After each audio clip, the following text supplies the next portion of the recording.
James here in this story really gave us a very nice short story. Really, it's to some extent, really, it's not a short story. People class it as a novel, and I would say it's a novella, really. It's halfway between a novel and a short story.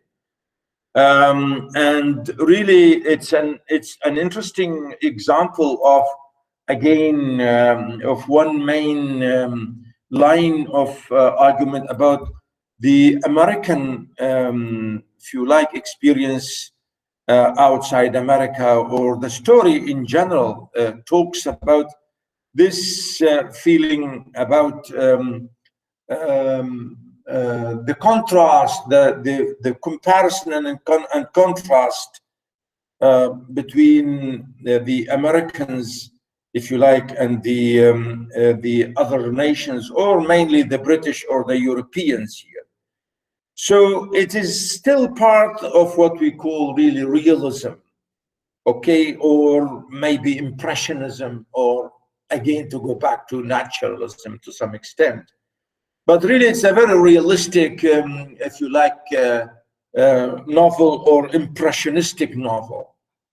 It is very simple. The story, the outline, the plot of the story is quite simple, really. It's about Daisy Miller.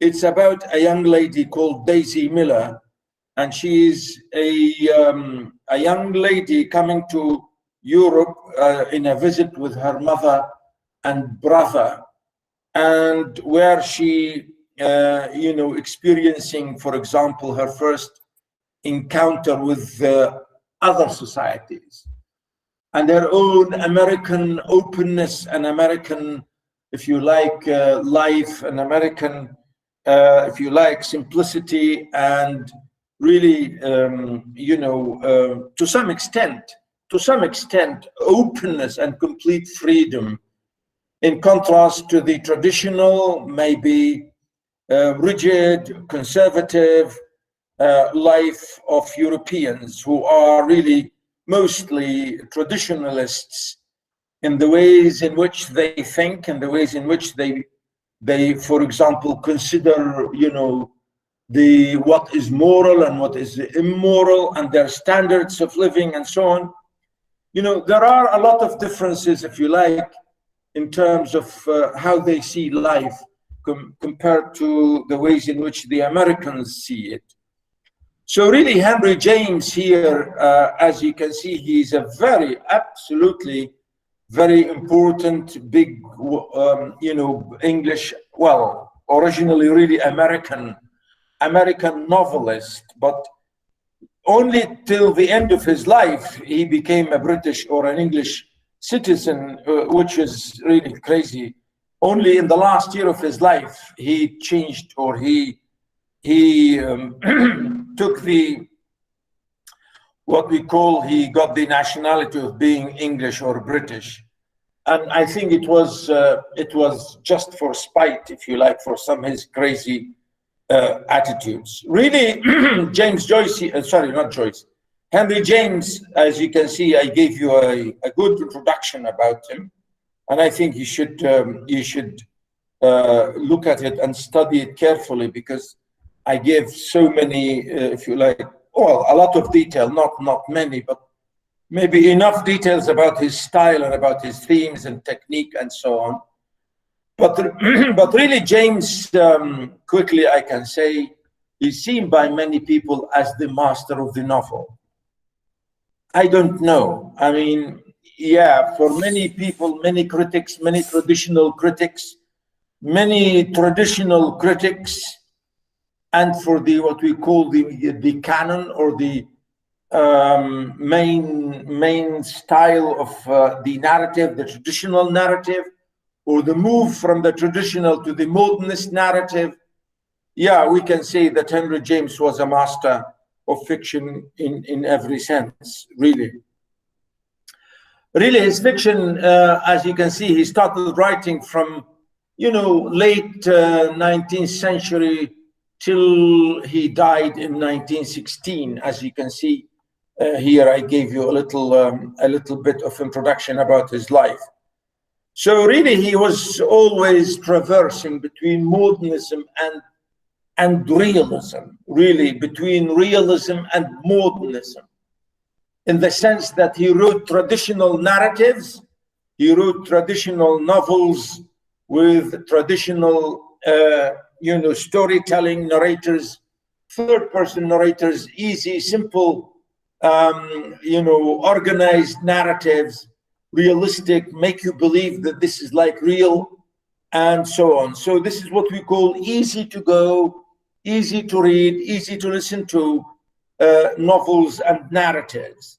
And this is what we call maybe what's supposed to be the classic realist text, the classic realism, or how novels like in the 19th century England or English novel written by many of those English novelists like Dickens, Hardy, the Brontes, Thackeray, Trollope, George Eliot, the Brontes, and so on.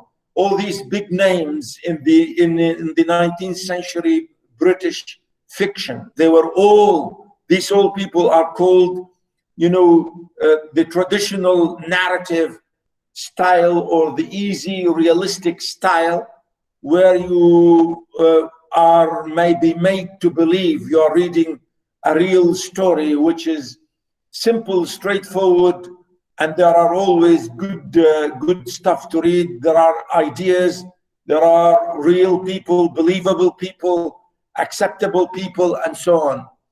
So really you feel that there is something absolutely realistic. So these creations, as I said, they called this I said, classic realist text. They give you the illusion that you are reading really a real thing. And that's why we call this realism, realistic fiction, meaning really they make you believe exactly that this is like real life. The modernists, of course, changed this attitude and reacted against modernism, against realism, to say, well, literature is not reality, literature is not people, and so on. So they reacted in so many different ways to specify or to highlight the idea of language, or the idea of narrative, or the idea of style, to say that style is more important than the story. The style is the hero. The style, the language, the structure, the way of narration, how you narrate, is the hero of the novel, which is to us maybe say, what? This is stupid, this is crazy. What? Yeah. Really, this is what the modernists, have done. Now, James did that to some extent towards the end of his life. So that's why I'm saying his novels really range between realism and modernism, okay?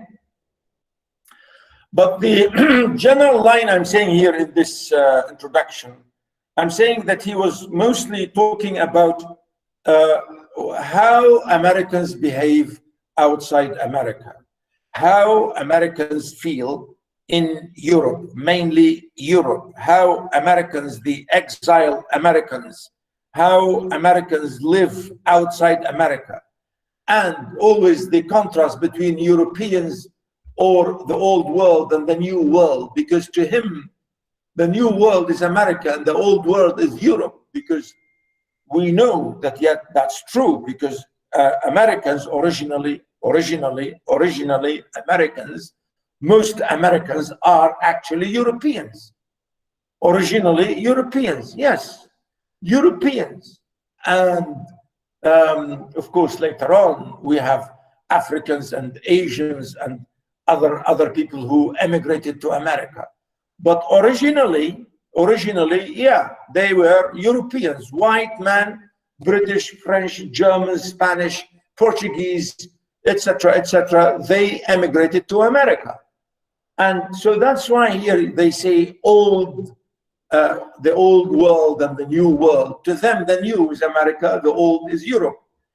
So here, James Henry James, I should say. Henry James really all the time, gives this idea how Americans behave and act in the old world, and they compare and contrast themselves to how they are in contrast or in comparison to Europeans.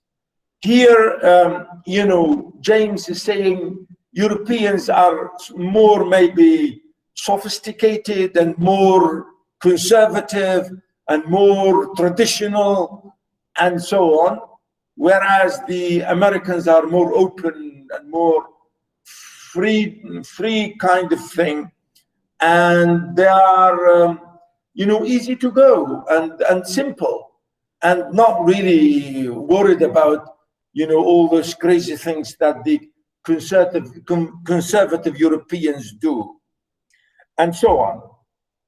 So really, this is his big theme in all of his novels. Why? Because he himself, why? Because he himself is an American who came to Europe and lived all his life in Europe. Yeah, mainly in London and Geneva in Switzerland, in Geneva and Paris and London. He moved into so many places in Italy. He lived in so many places, Henry James. So really, because to them, as I said, Americans think that they want to go back to travel because they love to travel. They traveled back, as they say, to Europe. And this is his big theme. And really, Daisy Miller is about that. Daisy Miller is about that. The big theme is about that. Daisy's feelings and reactions and behavior and so on, and how she was judged and how she was killed by Europeans. Full stop. Really simply. So here I give you, I highlight for you, and I think you have this. I gave you that to you in my notes. I think you can read that. I'm not going to read this to you word for word, but you see, he was always talking here, as you see, I can say, his novels like The Portrait of a Lady, The Ambassadors, and The Wings of the Dove. Really, these are great novels by him.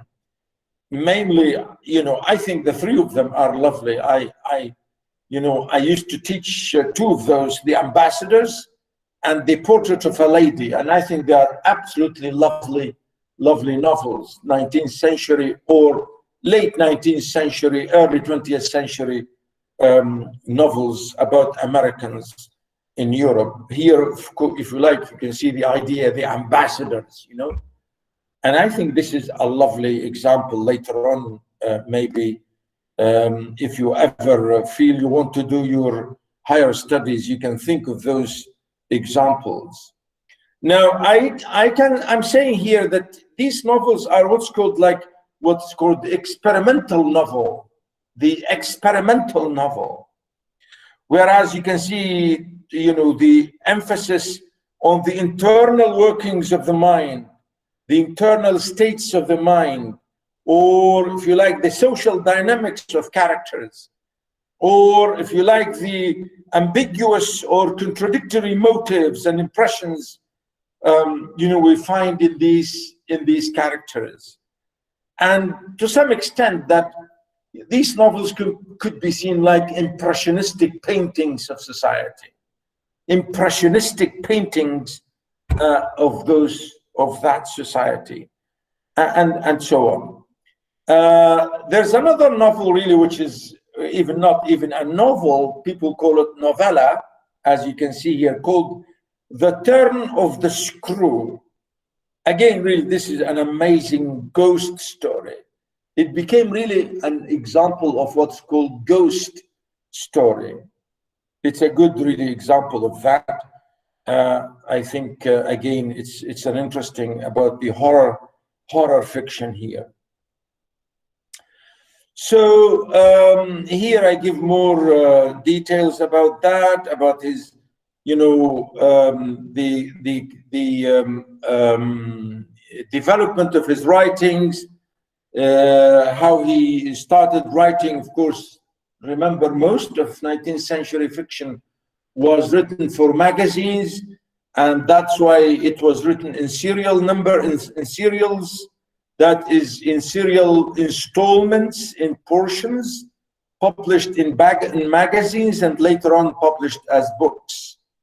And mostly, you know, they were high class, because really Henry James himself, funny, I don't know what to say about him. Henry James was never married, and people talked about him, and he was a very rich, high-class man, a bourgeois or a bourgeoisie sort of character. And many people thought he was maybe, I don't know. Some people thought he could be a homosexual character or whatever, but that's not really my question here. The idea that he was a very sort of, you know, arrogant writer, really arrogant writer, who was of a high-class, rich, high-class bourgeois man. And he was always talking about this, this high-class, you know, society. And, you know, I think he said that in most of his novels, if you like. And here, for example, you can see again, he wrote another novel called The American, sorry, The American or the Europeans, or so on. Here you can see I'm giving you more examples. Now, in Daisy Miller, really, I say here, as this is short example, as you can see, published 1878, really, it became a very interesting example. Of course, in addition to A Portrait of the Lady or The Portrait of the Lady, and the other novels like The Bostonians, or, you know, he wrote a lot. He was a really productive, very productive man. Anyway, as you can see here, he died in 1916 in Chelsea, London. There, and he was buried back in America, or later his ashes were buried in Cambridge Cemetery in Massachusetts. Yeah, in Cambridge. I've been to Cambridge myself, really, in America, in Massachusetts. It's a lovely place, really. It's a city, it's a small city near Boston called Cambridge. It's not the same Cambridge as in the UK. Anyway, here I give you more details about themes and styles. Again, I'm not going to read it, but please look at it. But it's the same thing, which I think I'm repeating the same thing which I said already here about his style, and about his direct style, about the Victorian and the crazy modernist style. You know, this is what I'm saying here about modernism and, you know, the self-consciousness or the stream of consciousness about the modernist technique, as I said, because his fiction was mixture somehow between realistic fiction and modernist fiction, which is really complicated fiction, which is described by many people as the stream of consciousness.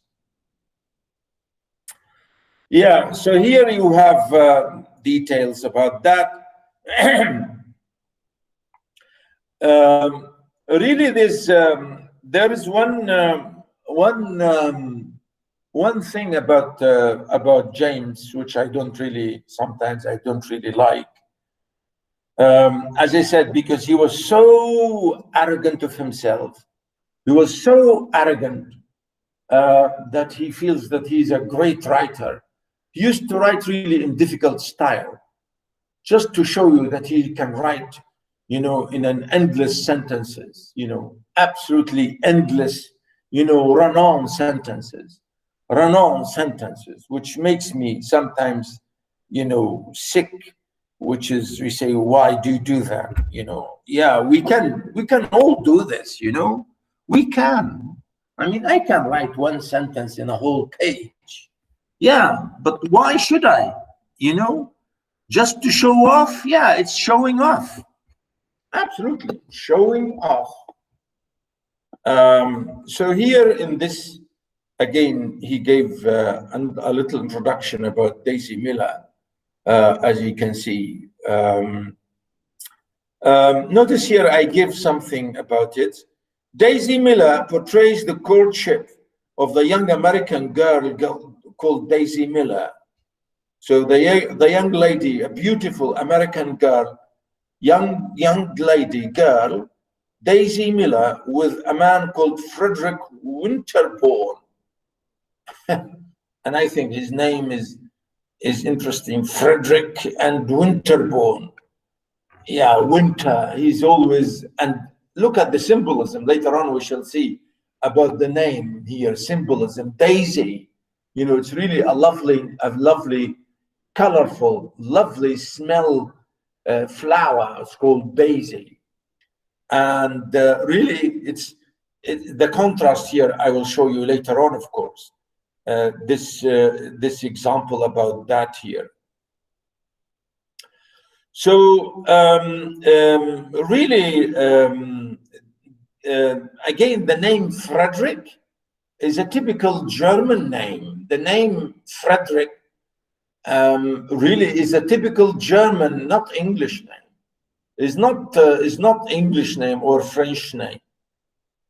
Generally, it's a German, old German sort of name, which is not really sort of, you know, poetical, if you like. And his name is Winterbourne. You know, it means very cold, ugly, maybe could be miserable man, right? But notice here, the story shows him like being a sophisticated American man, an expatriate living in Geneva, Switzerland, and at the moment vacationing, and like Daisy, experiencing Europe. So yeah, so we see them here. They are met here in Geneva, or in Switzerland. Let's just say in Switzerland, in a town, not exactly in Geneva, but in a small town in Switzerland. It's called Vevey, as we shall see here.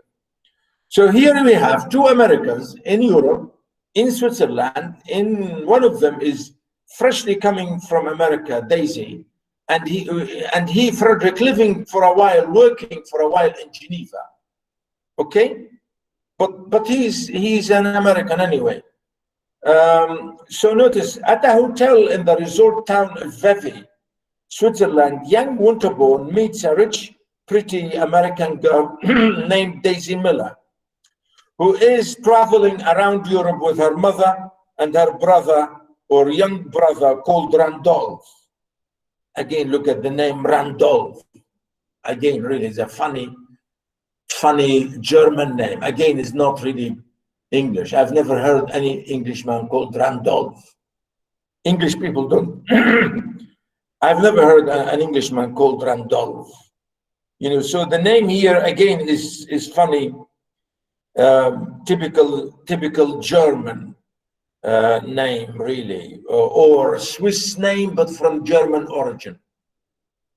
I don't know. I'm just saying this to you here because it seems that there's funny connection here between naming and being European or being German or American. So Winterbourne, who has lived in Geneva most of his life, is both charmed and mystified by Daisy, who is less proper than the European girls he has met. Notice the idea, less proper. What do you mean proper?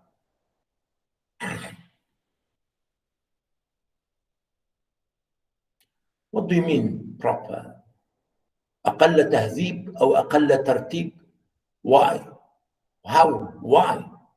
Why you say less proper?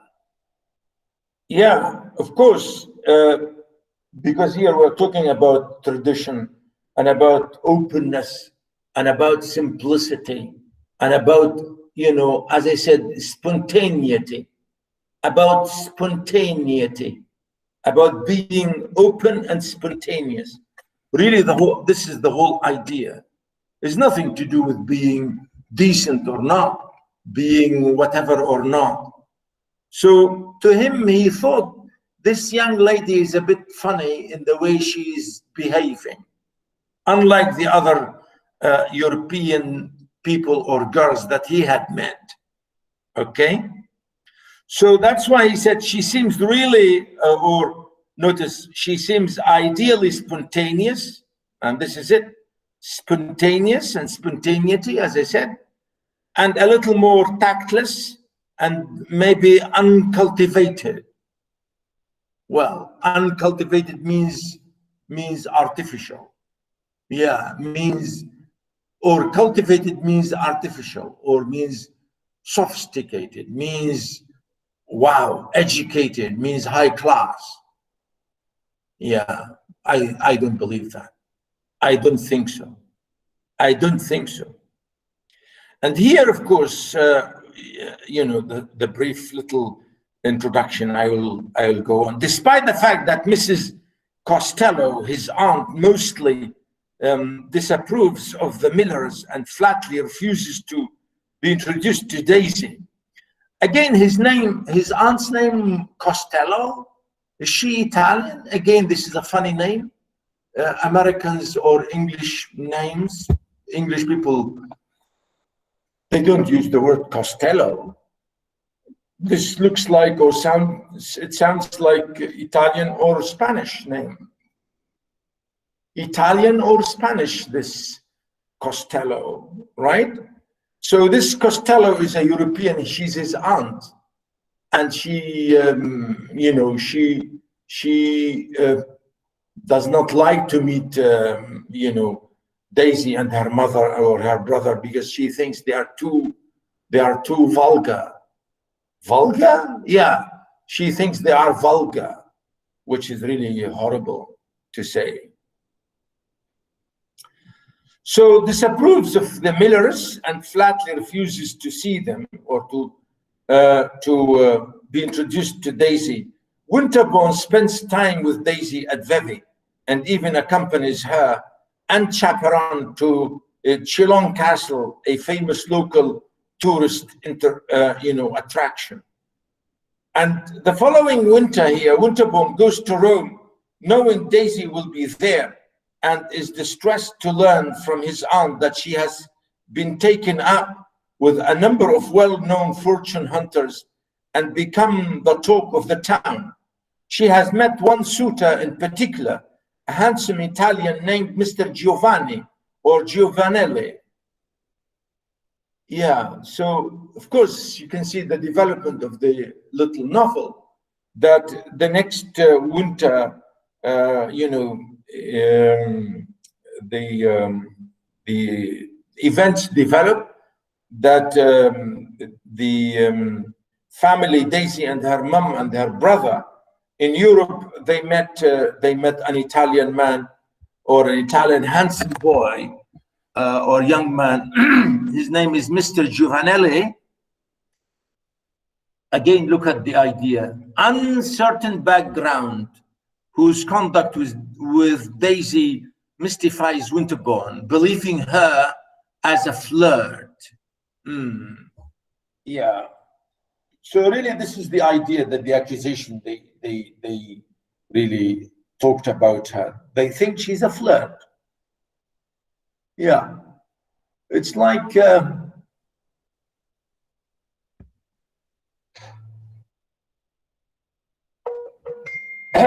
I think there is a poem called, I don't know if I might be, I don't know if you have ever got some poetry by Robert Browning, a poem called My Last Duchess. And that last duchess was killed by her husband because she was a flirt. To him, he thinks that she is a flirt. And, you know, here really this is the same problem, that Daisy was an innocent young woman who met this man and she was his friend and so on. And she was very open and forward and straightforward and easy to go and really nice and so on. But she was not a flirt. She was not, she is not a flirt. But Winterbourne, this crazy Winterbourne, thought that she was, because his people told him, his aunt and everybody else thought that she is a flirt, or the way she behaves is maybe not up to them, or they don't like the way she is behaving, you know?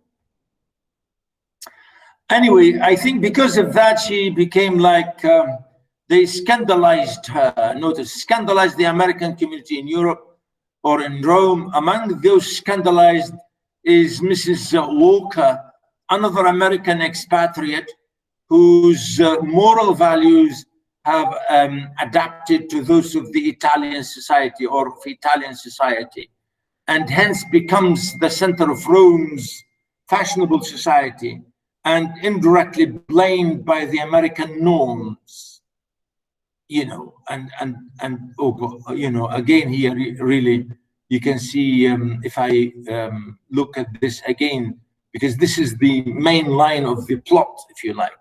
So both Walker and Winterbourne attempt to, you know, warn Daisy about the effect of her behavior. You know, they think that she's behaving in a bad way. They think. وأن بعض الظن إثم. وأن بعض الظن إثم. Yeah. They think she was a flirt. They think she was behaving in a funny way. And they told her, you know, you are damaging your reputation. You are damaging your reputation. But of course, Daisy was doing nothing wrong. Daisy was open, free, spontaneous, open young lady. She has done nothing wrong, absolutely nothing wrong. Daisy spends time and time with Mr. Giovanelli, and maybe Winterbourne begins to think that she is maybe engaged to him. Yeah. Winterbourne begins to have doubts about her character and how to interpret her behavior. He also becomes uncertain about the nature of Daisy's relationship with Mr. Giovanelli. And really, he thought really that she's, you know, she's engaged, or they are engaged, but they're not. You know, they were just friends. I mean, you know, this is the idea, and I think that's the mistake, maybe. But to her, because this is the way she was brought up in America, you know, being open, spontaneous, free, you know, and so on. So to her, she was natural, behaving normal, but to Europeans, she was funny. She was a flirt. She was not good, and it was maybe disreputable. So that's why they tell her, you know, you know, sometimes even Daisy tells him they are engaged, and other times she tells him they are not. You see here, sometimes Daisy even teases him by saying, oh yeah, we are engaged. Oh yeah, no, we are not. Oh yeah, we are, you know, just to laugh at him. She's mocking his ideas, you know, really. And of course, one night on his way home from a dinner party, Winterbourne passes the Crucilium and decides to look at it by the moonlight, and braving the bad night, the bad night air that is known to cause Roman fever, which is malaria. He finds Daisy and Mr. Giovanelli there, and immediately comes to the conclusion that she is too lacking in self-respect to have or to bother about. Meaning, you know, he saw them standing or walking in this garden or in this area, so he assumed that this is a bad behavior. You know, why? So then here Winterbourne decided that that's it, he's not going to talk with her anymore. Winterbourne is still concerned for Daisy's health. However, he rebukes Giovanelli and urges him to go to get her safely home. Of course, a few days later, Daisy becomes ill and becomes gravely ill, and she dies soon after. Before dying, she gives her mother a message to pass on to Winterbourne that indicates that she cared what he thought about her after all. At the time, he does not understand it, but a year later, still thinking about Daisy, he tells his aunt that he made a great mistake and has lived in Europe too long. Nevertheless, he returns to Geneva and to his former life. I don't know. I really don't like the conclusion of this novel. Why did he kill the woman? Why did he kill Daisy?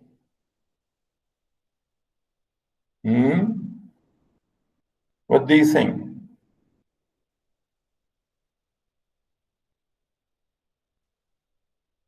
She became ill because of the fever. She got the Roman fever and the malaria, and she dies. Why would you kill her as a novel?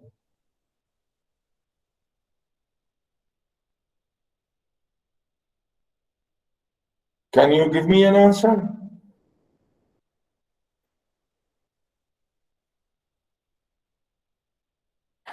Hello?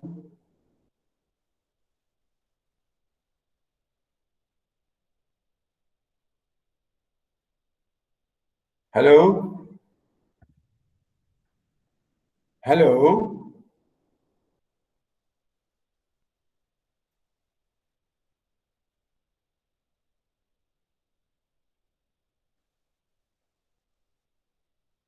Where are you, boys and girls? Why?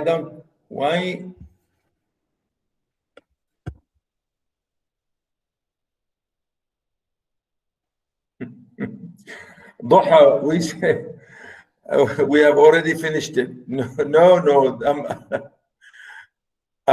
Yeah, you were talking about something else. Okay, sorry. I thought you were talking about this one.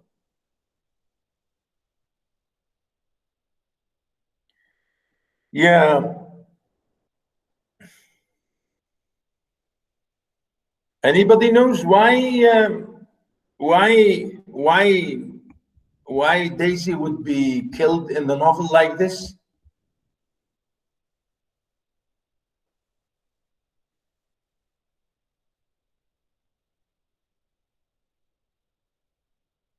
Ghaida?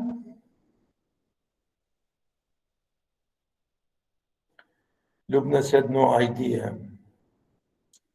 No idea.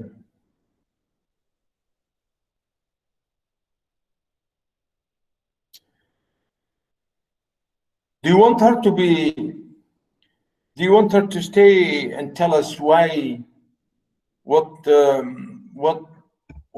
is she doing and why she's behaving like this, and in what sense, and what message do you think she wants to say, and so on? Yeah, really, the novel here, of course, I'm saying really, I don't know, for some reason, maybe our friend James maybe didn't have the mood to go on and maybe continue reading or writing this into a big novel. Really, Daisy Miller is seen here as a victim, just as a victim, to really exemplify or to embody her as the victim of society, the victim of conservative, terrible, conservative, traditional, closed, ugly society, the closed, conservative Costello and other people, society who I think to some extent, who are stupid enough to always think in a very old traditionalist old, traditionalist, closed, claustrophobic, hypocrite society. Hypocrite society. The Miss Walkers of this life and the Miss Costellos of this life. The Misses, I should say. Yeah. So Daisy is, she just wanted to tell him when she was nearly dying. She said, I was not in love with Giovanelli, and I was not engaged to Giovanelli, and really I never wanted to. Giovanelli was just my friend. Just friend. We were having a laugh. We were having a laugh. If terrible Winterburn was really in love with her, why didn't he say so? Why didn't he say so and be man enough to say so and ask her for marriage if he was man enough? Come on, stupid man. Come on, stupid man. Isn't it? So poor Daisy, she had no idea that Winterbourne is or was, if you like, interested in marrying her. Why didn't he say it? Why didn't he show it? Why didn't he show it? You don't say it, at least you can show it. You can act it. If you feel shy to show, you can act. Well, it was too late. When she died, after dying, he said, yeah, I made a mistake. I really should have married her. Wallahi, صح النوم يا حبيبي. صح النوم يا ولدي. Huh? You understand?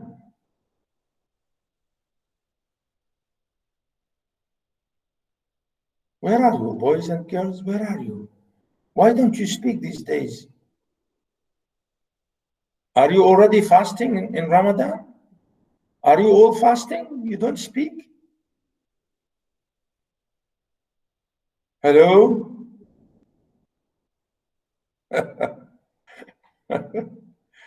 Hello? We are here, doctor. Why don't you speak up? We wrote in the chat. I don't like chatting. Let me hear your voices. I want to hear your voices.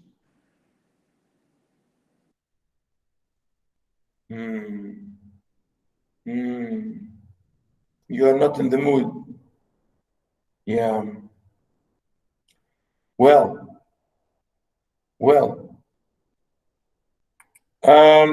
Okay, so the novel really is quite simple. Here I give you more ideas about the themes of the novel. Please look at that. As I said, the question about Americans abroad, about one main theme, and the next one, which is really sadness and regret. Sadness and regret. Again, this is what I said to him, صح النوم. So to feel regret, that's not enough, and it's nothing. And regretting will give you nothing. And here what I was saying about the question about decadence and decadent and hypocritical, and you can see here about the American people, how really, describes them in so many ways as being cynics, and maybe being artless, and maybe being, as I said, hypocritical. Some of them, of course. I'm saying here about Mrs. Costello and Mrs. Walker, who acquired a lot of terrible attitudes later on, of course, from Europeans. So that's why he said, maybe I stayed too much in Europe, meaning I became double-faced like them. I became hypocritical like them. I became decadent, maybe less emotional like them. Yeah. So really, this is the main idea here. I want you to read, if you like, the novel.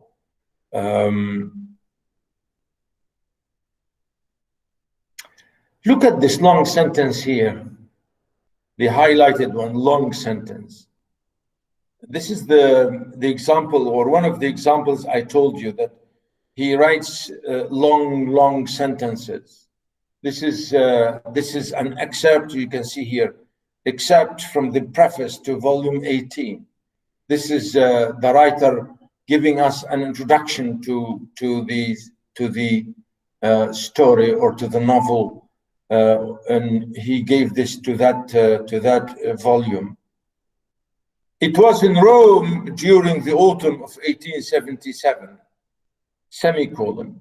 A friend then living there, but settled now in a south, less weighted and with appeals and memories, happened to mention, which she might perfectly not have done, some simple and uniformed American lady of the previous winter, whose young daughter, a child of nature and of freedom, accompanying her from hotel to hotel, had picked up by the sidewalk, by the wayside, with the best conscience in the world, a good-looking Roman, a vague identity, astonished in his luck. Look at this sentence. And he goes on and on and on, and he never stops. Yet so far, look how many quotations he uses, how many commas, how many semicolons, how many dashes, how many commas and semicolons. And why? Why, man? Why? We can write simpler English. Try not to write complicated sentences. Try not to, at least now, at this level. Don't write complicated sentences like, this one. I don't like it. Notice, yet, so far as might be by the fair, all innocently, all serenely exhibited and introduced, again, colon, this at least till the occurrence of some small social check, some interrupting incident of no greater gravity or dignity, and which I forget. I mean, when you look at this sentence, you can say, where is the subject here in this sentence? Where is the main subject in this sentence, for God's sake? Where is it?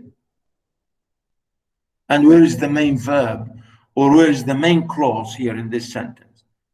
Because really, that's the problem. Because here you have so many subordinate clauses and clauses and clauses. Why?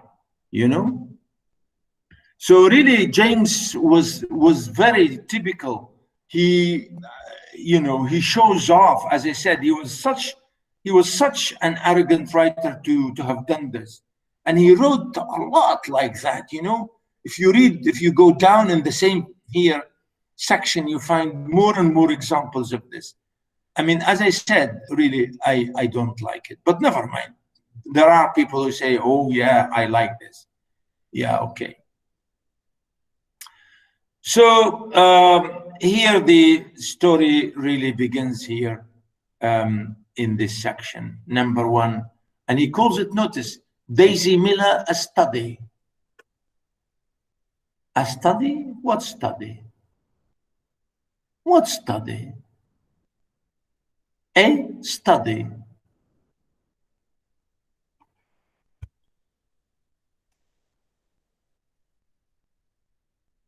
Study, really, he means, he really wants you to say, well, in this novel, I'm going to give you really a psychoanalytical analysis, or a study of a character, to analyze the mind of a character, to tell you really how she is deep down. and to tell you exactly how people really misunderstood her and how she really died miserably and people really did not understand her. So the word here, study, is really the question here, a studying of a social sample in society, a sample, a really sample of society, a simple, if you like, incident in society, how people sometimes misjudge each other and how indirectly they kill each other. Really here when he says a study, he wants to say, I'm going to give you a little bit of a mental analysis of of my character here, Daisy Miller, her name, of course. And you can see the narrative here really in a very nice way. Okay, I will really let you read this on your own. Please read the whole thing. Read the whole thing. It's not really big. It's about 30, as you can see, 34 or 35 pages. 35 pages. Read the whole of it. It's very interesting. As you can see, I have highlighted a lot of it. Myself, you can see I have highlighted a lot. So check those, but read everything. Read everything. And next time I will discuss it together, because as you can see, I really can't read it all with you here. I will try to read as much as I can next week. Okay, so this story we will spend next week, the whole of next week, in this novel, and I think this will be enough.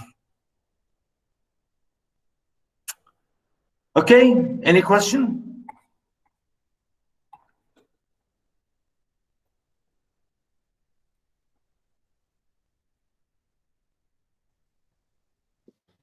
Hello, doctor.